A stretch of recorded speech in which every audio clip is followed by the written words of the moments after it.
हैं वो फेफड़े के जरायु के बारे में समझ लेते हैं। हमारे हवा के जरिए, सांस के जरिए जो गंदगी शरीर के अंदर जा रही है, उसको फिल्टर करने के लिए हमें कोई खास तत्व चाहिए होता है, और वो खास तत्व काढ़ायु है, जो कि हमारे श्वसन की क्रिया, जो सांस की लेने वाली जो नली है, सांस लेने वाली नली और हमारे फेफड़े की सर्विसिंग करता है।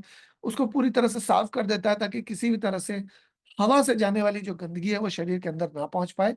क्योंकि सांस जो हम ले रहे हैं वो फेफड़े के द्वारा वो ब्लड के अंदर मिक्स हो जाती है, और अगर कोई भी गंदगी हमारे सांस के जरिए ब्लड के अंदर मिक्स हो जाए, तो हमारे शरीर में ब्लड के जरिए वो अलग अलग जगह पर वो गंदगी पहुंचेगी, और वो वहां पर गंदगी जमा होगी और वहां शरीर को नुकसान पहुंचा सकती है।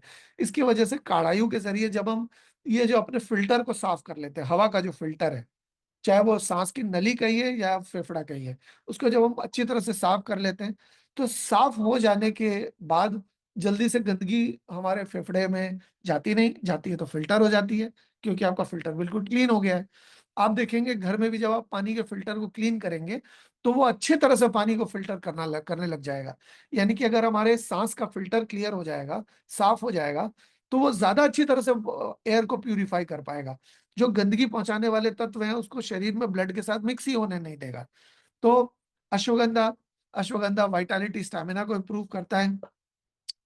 जैसे बहुत सारे लोग हैं, तेजी से सांस भी नहीं ले नहीं पाते। क्यों नहीं ले पाते? क्योंकि हेल्दी नहीं है, सांस लेने से भी उनकी सांस फूल जाती है। तो अश्वगंधा अगर लेते हैं तो उनके ये जो श्वसन क्रिया वाली वाइटालिटी है वो अच्छी बनी रहेगी। टर्मरिक क्या करता है? एंटी प्रॉपर्टीज को बूस्ट करता है, यानी कि किसी भी तरह के bacteria, virus, fungus, algae, protozoa, या किसी भी तरह के पायरेटिक, प्यूरिटिक प्रॉपर्टीज इसके अंदर है, टर्मरिक के अंदर, हल्दी के अंदर, जो कि हमारे शरीर को कीटाणुओं से दूर करती है, फेफड़े के जरिए कीटाणु को अंदर जाने नहीं देती। सिनेमन यानी कि दालचीनी, ये कॉर्टिसोल यानी कि स्ट्रेस को कंट्रोल करने में शरीर की मदद करती है।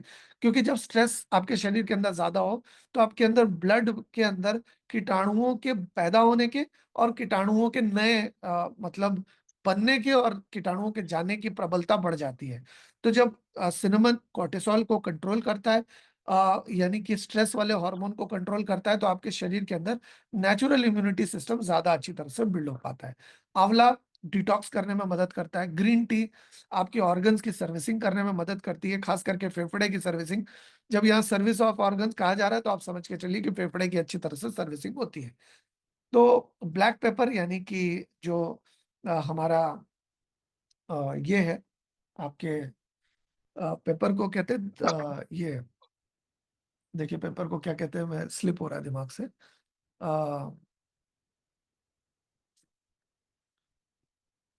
पेपर को कहते हैं, I do not- नहीं, नोवा मत दीजिए 11 से 12 साल के बच्चे को। हाँ, काली मिर्च, काली मिर्च जी, गोल मिर्च, काली मिर्च, यस। तो नोवा मत दीजिए 11 से 12 साल के बच्चे को। कंपनी का ट्रेनर होते हुए मैं आपको इसका सुझाव नहीं दूंगा। ગુજરાત, હા ગુજરાતીમાં પણ કરીશું, પર હજી અગર હું ગુજરાતીમાં વાતો કરું ને તો કોઈને કાંઈ સમજણ નહીં પડે. એટલે હજી આ સેશન મને હિન્દીમાં કરવા દો, અને પછી આપણે ગુજરાતીમાં પણ કરીશું આ સેશન. હું ગુજરાતી જ છું, ગુજરાતીમાં પણ કરીશું, વાંધો નહીં. તમે આજે આ સેશન હિન્દીમાં લઈ લો, આપણે ગુજરાતીમાં પણ વાત કરીશું.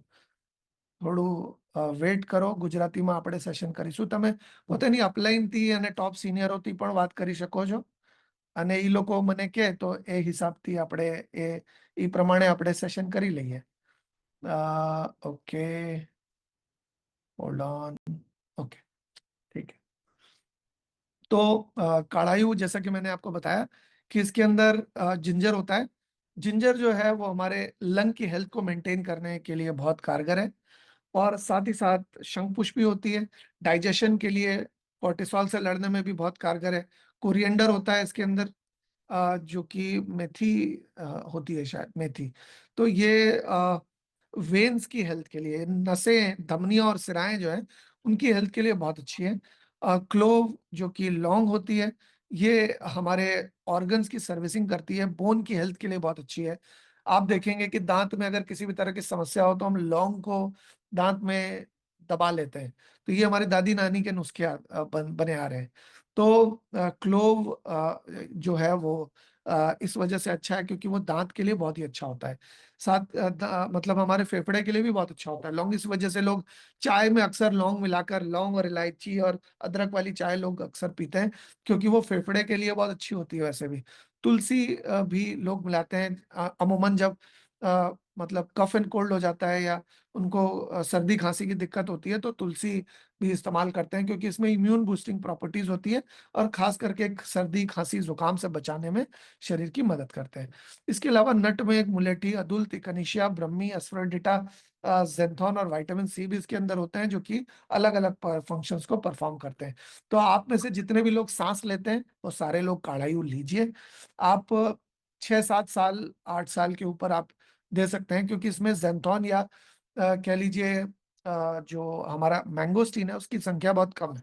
तो इसमें क्योंकि मैंगोस्टीन की संख्या बहुत कम है इस वजह से 7-8 साल के ऊपर आप किसी को भी दे सकते हैं। लेकिन अगर कम उम्र के किसी को दे रहे हैं, तो कम मात्रा में दीजिए, प्रेग्नेंट लेडी को दे रहे हैं, कम मात्रा में दीजिए, ब्रेस्ट फीडिंग मदर को दे रहे हैं, कम मात्रा में दीजिए या कोशिश करिए ना दें, अगर देना ही पड़े तो कम मात्रा में दें। अगर उम्र कम है, कम मात्रा, उम्र ज़्यादा है, ज़्यादा मात्रा, बड़ी सीधा-सा इक्वेशन है। तो अगर आप लोग साँस लेते हैं, तो आपको साँस का जो प्रोसेस है, ये जो फ़िल्टर है आपका, ये जो आपका फेफड़ा है, इसको आपने कभी भी सर्विसिंग नहीं कराया, कभी भी इसको क्लीन नहीं किया है। तो मैं आप सभी से आग्रह करूँगा कि आप काढ़ा यूज़ करके आप अपने फेफड़े को 100% क्लीन कीजिए। क्योंकि जब फेफड़ा क्लीन हो जाएगा तो साँस के ज़रिए आपके ब्लड के अंदर मिक्स होने वाली इम्प्यूरिटी भी कम हो जाएगी। इसके अलावा इम्यूज़ेंथ की बात करें, इम्यूज़ेंथ में अकाई बेरी है,